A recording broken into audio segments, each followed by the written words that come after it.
Thanks, Frank. Good evening. Frank had called the other day and said, "You are coming," and I wasn't so sure I could because I had to be with Madam Secretary today, my daughter. She had a away cross-country meet, so I got here a little late.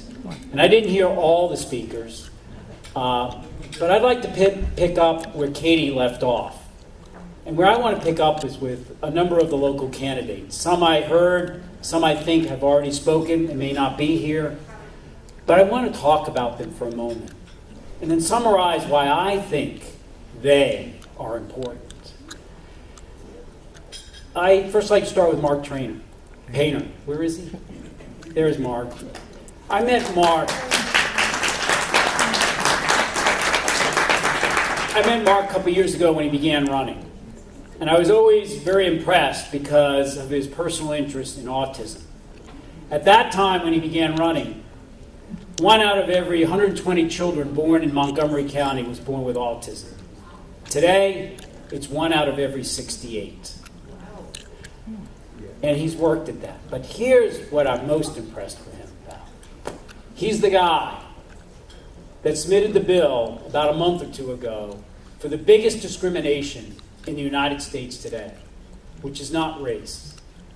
It's the biggest increase of discrimination by 67% over the last few years to the EEOC, Equal Employment Opportunity Office. Pregnancy discrimination. Why? Mary Ellen Balchunas, who has part of Area 4, is running for my old seat, can tell you.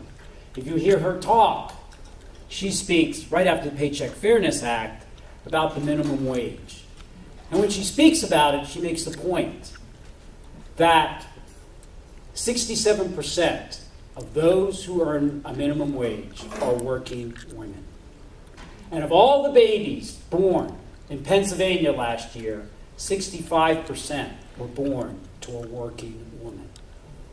Very few of those minimum wage jobs have anything that even can prevent an employer, once you're pregnant and need a day off, from saying, go ahead, have the kid, but you don't have your job back. It's the reason there's been that 67% increase in discrimination for Pregnancy Discrimination Act, which his bill is intended to close.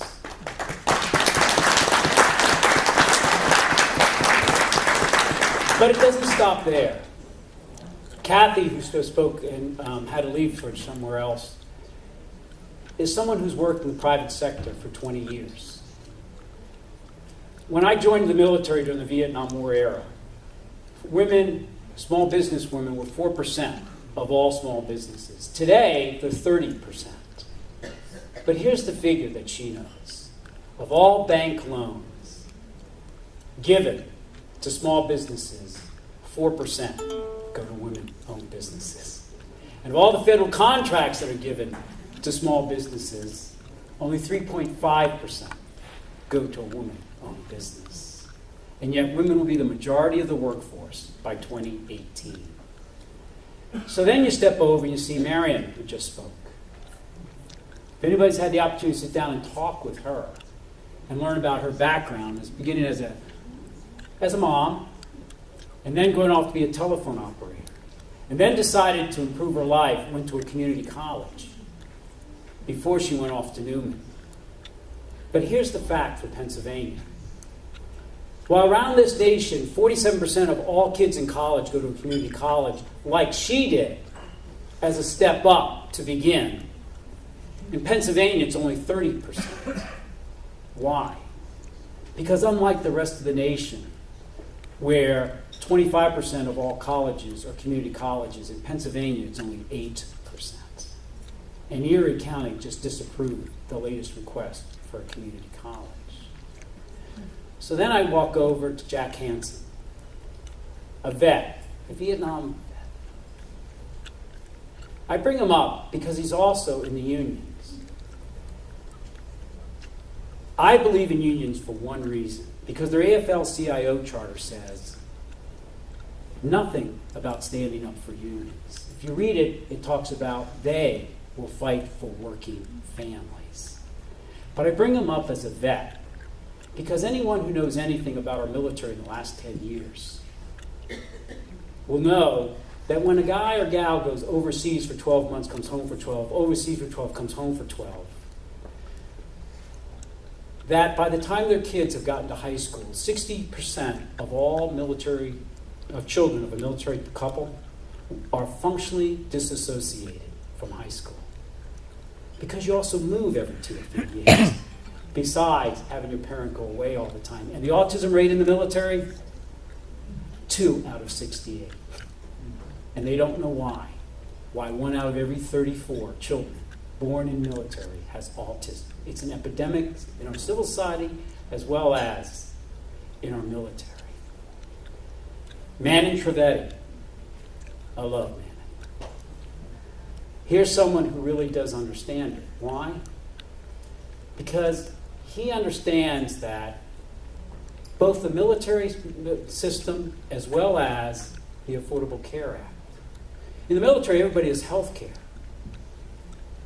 We mandate it. In fact, the first act of Congress here in Philadelphia in the 1790s was that all seamen were mandated to have health care. It didn't start with Democrats because they knew that our merchantmen had to be healthy in order for our economy to be healthy. But the military system, TRICARE, was exempted from the Affordable Care Act. And so therefore, last week, the Department of Defense said it's no longer going to pay for the care of autism. But the ACA, which Manning knows and will continue to fight for, does mandate treatment for autism for children that we fought to get it in. And then I end with Dave McKenzie. I end with him because he's an attorney, to tie it all together. Because this is not a nation of men or women. This is a nation of laws. And that very first law that was passed, we should be so proud of, was here in Pennsylvania. As you know, it was done 220 years ago. And the very first words in that Constitution, "We the people," were written by a Pennsylvanian named Morris, who gave those words to James Madison. Why is that important? Because of those people I just brought up, they are on the forefront of fighting for the soul of America. That Constitution is interpreted by too many today of what you can not do. Government, thou shalt not interfere with my freedom of speech, my freedom of religion, my freedom of press. But what one party has forgotten is that the real soul of that Constitution were those 3 words. Because whatever the Constitution doesn't proscribe, we the people can prescribe. We used to have wonderful presidents on the Republican side who understood that. Lincoln, who established the Intercontinental Railroad, as well as a land-grant university system from whence Penn State arose. And then you could have Eisenhower that established a highway system throughout America, and also the student loan program. Today, Stafford loans originated in 1958 under Eisenhower. He couldn't get it through Congress, so what did he do? He called it the National Defense Student Loan Program and got it through. And then your favorite Republican president came along, Nixon.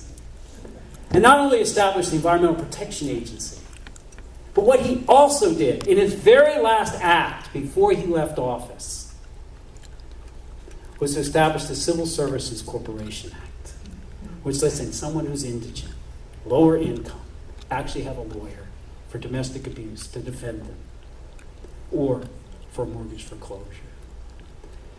As I wrap this point up, I believe we are in a fight for America's character. To me, it's not Republican or Democrat. It's whether the Democrats understand what that soul is, which is this fine balance between rugged individualism, to be all you can be, that one party gets pretty darn well. But they tend to forget that we, as Americans, are best in our character when it's aligned with the common enterprise, the common good, the coming together. And our governor had it absolutely right in 1692. when he established the very first public school in the history of our country, downtown Philadelphia. And when he wrote the charter for that school, he said, everyone will attend.